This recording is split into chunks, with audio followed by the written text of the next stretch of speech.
आज लाल किले पर इन लोगों ने, मुट्ठी भर लोगों ने तिरंगे को शर्मसार कर दिया पूरी दुनिया के सामने।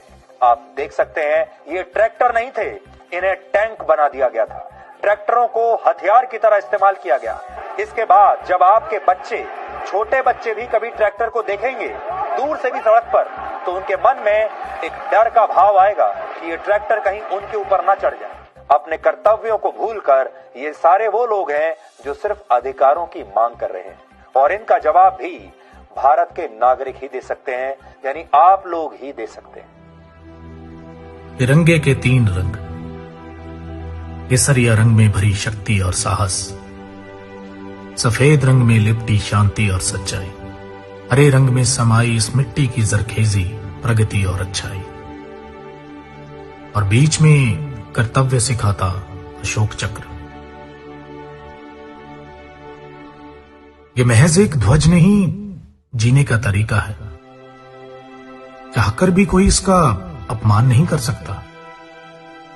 इस तिरंगे को सबसे ऊपर लहराता देखने के लिए इनमें से न जाने कितने लोगों के बेटे बेटियां शहीद हुए हैं, जिनकी लाशें हर महीने किसी न किसी गांव में इसी तिरंगे में लिपट कर आती रही हैं। जीने की वजह से लेकर इस पर मर मिटने के लिए तैयार ये लोग भला इसका अपमान कैसे कर सकते हैं?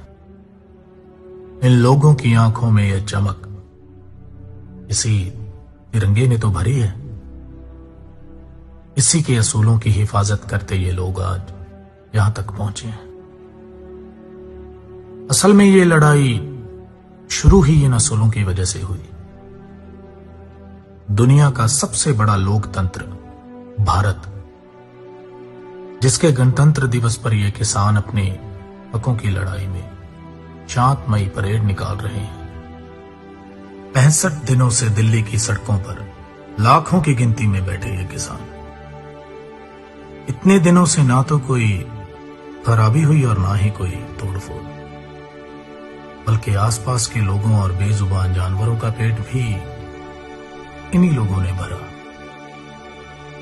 इस बात को नामंजूर नहीं किया जा सकता कि कुछ गरम ख्याली लोगों ने इस लहर की प्रतिष्ठा और आबरू को नजरअंदाज करके इस आंदोलन के विपरीत लोगों को समर्थन जरूर दिया है।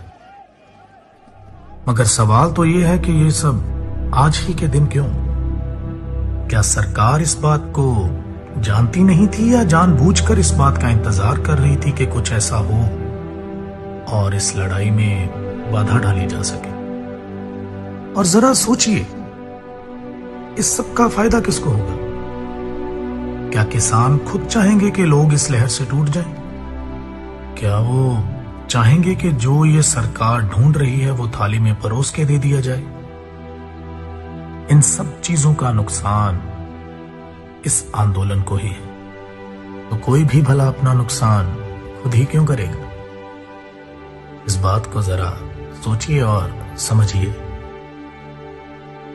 तकरीबन 90% किसान अपने तय किए हुए रास्ते पर ही थे, लेकिन किसी भी नेशनल मीडिया चैनल ने यह बात नहीं दिखाई, और जो कुछ बाकी 10% लोगों ने किया उसे भी बाखूबी तोड़ मरोड़ के पेश किया गया।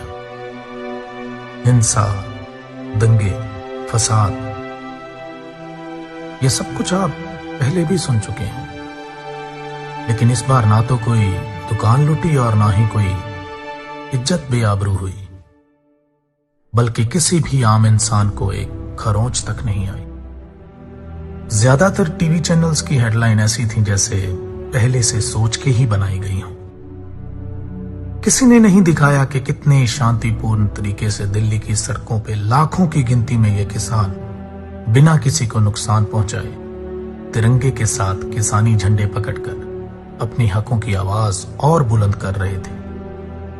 सिर्फ एक तरफा कहानी देखकर अगर कोई अंदाजा ना लगाया जाए तो बेहतर है, लेकिन इस सब के बावजूद बदला तो कुछ नहीं। ना ही इस आंदोलन का लक्ष्य, ना इन कृषि कानूनों को रद्द करने की मांग, ना ही इन सब के अंदर की आग। पर इस बात को जरा धर्म और राजनीति से ऊपर उठकर सोचिएगा, कहीं आप तो नहीं बदल गए?